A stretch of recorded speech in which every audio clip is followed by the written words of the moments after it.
محترم سامعین گرامی قدر، کل کے سبق میں سجدے کے حوالے سے بات آپ نے سماعت فرمائی تھی۔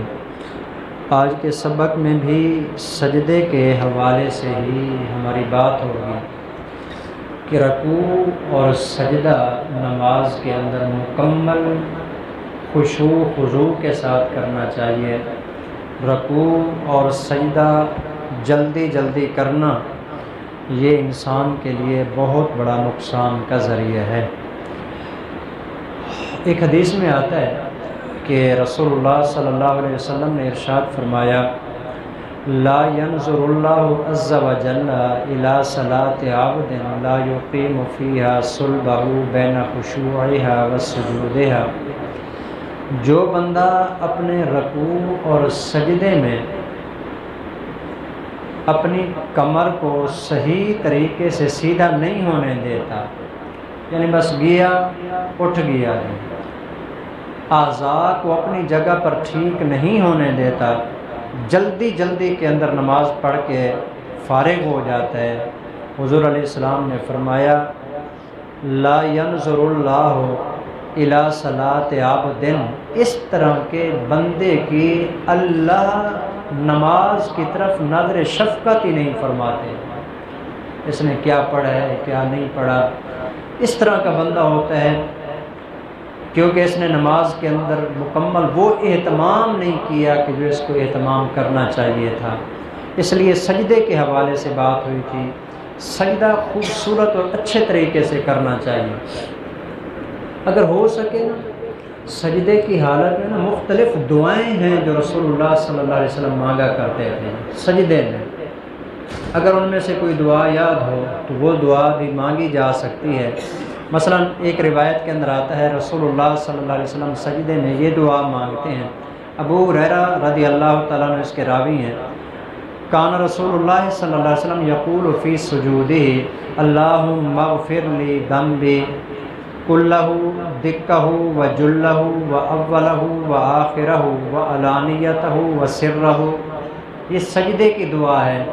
یہ آپ علیہ السلام مانگتے ہیں، جس کا مطلب ہے اے اللہ میرے سارے گناہ معاف کر دے، چھوٹے بھی معاف کر دے بڑے بھی معاف کر دے، جو میں نے شروع کے اندر کیے تھے وہ بھی معاف کر دے، جو آخری وقت میں نے کیے ہیں وہ بھی معاف کر دے، یا اللہ جو جان بوجھ کر کیے تھے سب کے سامنے کیے تھے وہ بھی معاف کر دے، یا اللہ جو چھپ کر میں نے کیے تھے اللہ تو ان کو بھی معاف فرما دے۔ یہ دعا ہے جی، ایک دعا یہ ہے سجدے کے اندر جو مانگی جاتی ہے۔ اسی طرح اور بہت ساری دعائیں ہیں جو رسول اللہ صلی اللہ علیہ وسلم سجدے کی حالت کے اندر مانگتے ہیں جی، اس لیے سجدے کا خصوصی طور پر اہتمام ہے جی۔ کل بھی غالباً میں نے حوالہ دیا تھا سجدے کے فضیلت کے حوالے سے، وہ صحابی حضرت ربیعہ ہیں جی۔ حضرت ربیعہ کہتے ہیں کنت ابیت مع رسول اللہ صلی اللہ علیہ وسلم فاتیتہ بوضوئہ، میں نبی صلی اللہ علیہ وسلم کے ساتھ رات گزارتا تھا، یعنی حضور علیہ السلام کے پاس ہی ہوتا تھا کہ اگر اللہ کے پیغمبر کو کسی چیز کی ضرورت ہوگی میں آپ کو دوں گا۔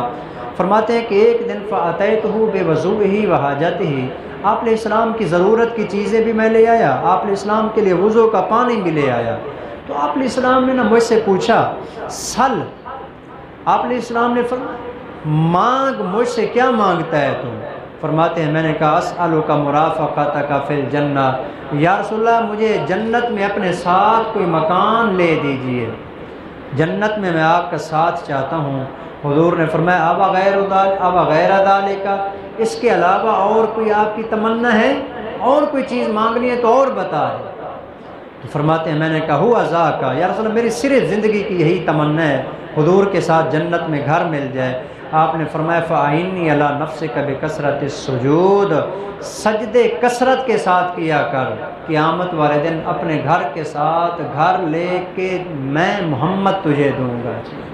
تو آپ علیہ السلام نے سجدوں کو کثرت کو جو ہے نا یہ سبب اور ذریعہ قرار دیا کہ قیامت کے دن آپ علیہ السلام کے ساتھ اس کو جو ہے نا گھر دیا جائے گا۔ چنانچہ ایک آخری روایت جو اس کے متعلق ہے جی، حضرت معدان بن طلحہ رحمہ اللہ تابعی ہیں، یہ کہتے ہیں لقیت ثوبان مولا رسول اللہ صلی اللہ علیہ وسلم، نبی صلی اللہ علیہ وسلم کے نا ایک غلام تھے جن کا نام صوبان تھا، ایک مرتبہ نا میری ان کے ساتھ ملاقات ہوئی تھی، تو فرماتے ہیں کہ فقلت، تو میں نے کہا اخبرنی بعمل اعملہ یدخلنی اللہ بہ الجنۃ، آپ مجھے کوئی ایسا عمل بتائیں جس کے ذریعے اللہ مجھے جنت عطا فرما دیں،